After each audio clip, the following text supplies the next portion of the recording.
السؤال يا شباب. الحمد لله صحيح اليوم. في لاعبين اول مره نشوفهم يعني لاعبين اساسيين على غير مثل عبد الله بن زمان شفناه لاعب اساسي، احمد الكعبي في المباريات السابقه لاعب اساسي المباراه هذه برا. رغم انك دائما تحدد انك ما تشرك لاعبين تكون ما اقدر اغامر على تشرك لاعبين في المباريات. المباراه هذه في لاعب اساسي كل المباريات الماضيه برا بالاختيار.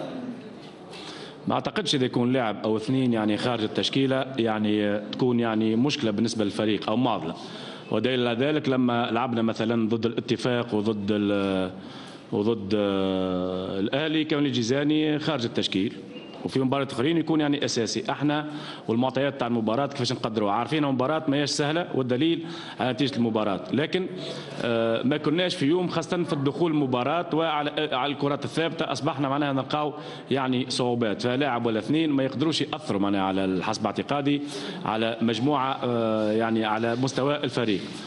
الناحيه الثانيه وتعرف انا ما مسكش الفريق معناها من البدايه، فعندي مجموعة من اللاعبين منتدبين وأنا مانيش حاضر معنا لانتدابهم أو وجودهم، لكن لما أنا عندي مجموعة متاع 25 لاعب واشتغل فالأكيد في بعض الأحيان لابد أن يكون لاعب معناها يمر ربما بفتره كويسه، فنحاول باش نعطيه معناها فرصه باش يلعب ولو مباراه رسميه.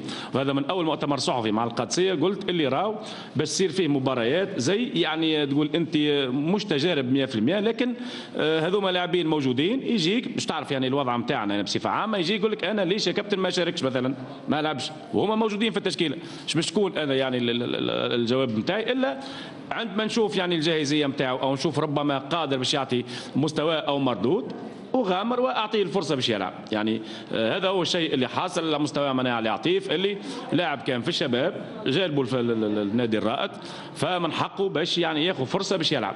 فلما لعب شارك يعني في زفت ساعه ضد الاتحاد اظهر امكانيات معناها هجوميه فاعطيناه الفرصه باش يلعب، اذا قدم ما قدمش يعني هذا هو الظرف اللي انا فيه، اللي هو ظرف يعني صعب باش نتعامل معناها مع الفريق مع المجموعه.